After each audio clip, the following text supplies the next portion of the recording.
Good morning, folks. I am Dr. Nile and I'll be giving you a briefing. Today's SCP is SCP-555. Containment Class Euclid. Special Containment Procedures. SCP-555's containment procedures were revised after Incident 555 TAC-1.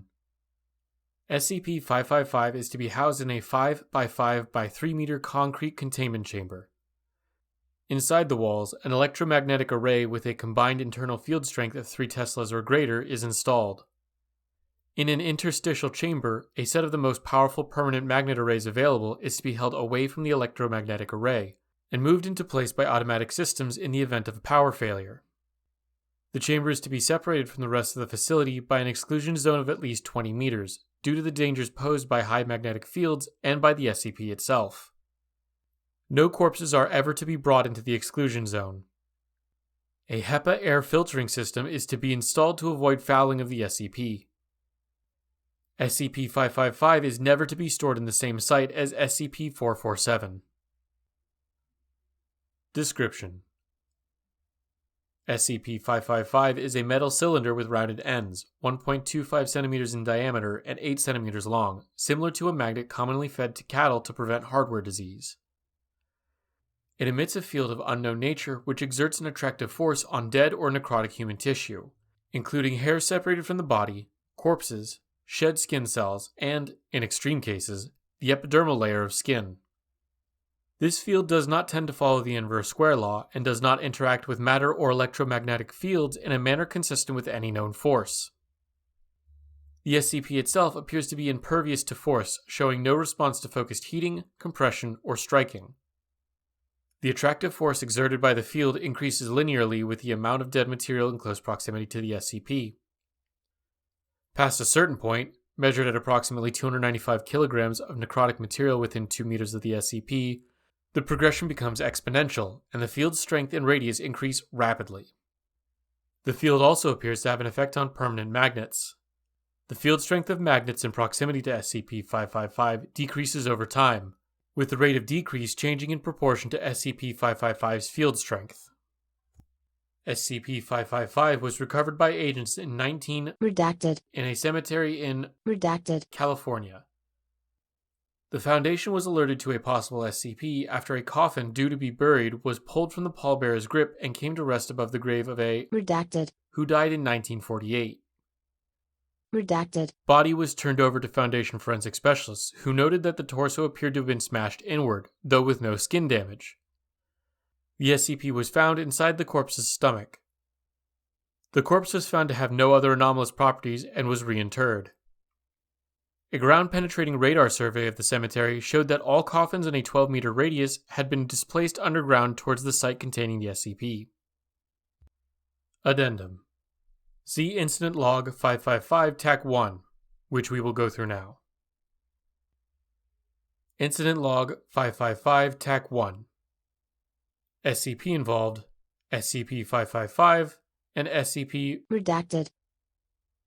Personnel involved: Data expunged. and Dr. Redacted.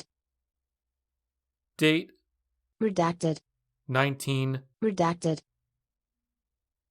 Location: Redacted. Description: On Redacted. 19, Redacted.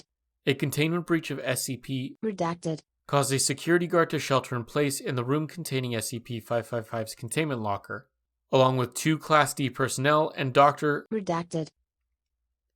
One Class D attempted to wrest the guard's firearm from its holster, while the other attempted to strike Dr. Redacted. The guard shot the first Class D, and the corpse adhered to the outside of the cabinet. The guard then shot the Class D, attacking Dr. Redacted. and his corpse collided with the guard, causing his firearm to discharge. The shot ricocheted off the wall and struck Dr. Redacted. in the head, killing him. The security guard was subsequently crushed by Dr. Redacted. corpse against the locker containing the SCP, collapsing it and killing him. The SCP's field entered geometric progression and pulled the corpses of a number of personnel killed by SCP Redacted. through the reinforced concrete walls. Eventually, SCP Redacted. was contained and the situation with SCP-555 was evaluated. Researchers were unable to determine the exact number of corpses stuck to SCP-555, but 17 personnel, including those in the room with SCP-555, were reported missing after containment had been reestablished for SCP. Redacted. The dead matter had formed an approximate sphere of human tissue around the SCP. A Class D personnel trapped in the hallway at the time of the containment breach had his legs crushed by SCP. Redacted. And was partially entombed in the sphere. Efforts to free him proved fruitless, and because the field strength of SCP-555 would increase by a massive amount if the Class D died in proximity to the SCP, sufficient to envelop the entire facility, including the morgue, the Foundation was forced to undertake heroic measures to keep him alive. Clotting agents and mechanical ventilation were administered. No opiate painkillers or anesthetics were administered due to the chance of causing the death of the Class D. Ibuprofen, aspirin, and acetaminophen were administered after confirming the Class D's lack of allergies to these, to a marginal effect. Muscle paralytic was injected intramuscularly in small doses, and restraints were installed after 35 hours when the Class D attempted to commit suicide by slamming his head against the surrounding material and by attempting to strangle himself. The SCP was moved into a nearby testing chamber, with measures taken to remove any corpse within its affected radius. At this point, a tracheotomy was performed on the Class D, as his screaming was determined to be affecting measurements, and a gag would pose danger of him choking. X-ray tomography indicated that the density of the material adhering to the SCP increased in density with proximity, approaching the density of iron within 3 inches of the surface of the SCP. The material closest to the SCP was determined to be extremely hot.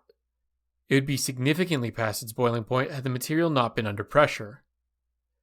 Predicted response curves showed that should any significant amount of dead matter be added, the field would extend to the site's morgue.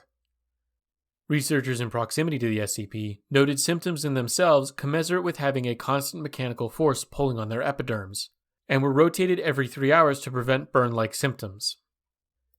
In addition, a small but measurable force on living subjects was detected. Experiments showed that the force increased linearly as small amounts of dead material were added. A decision was made to remove the dead materials as soon as possible.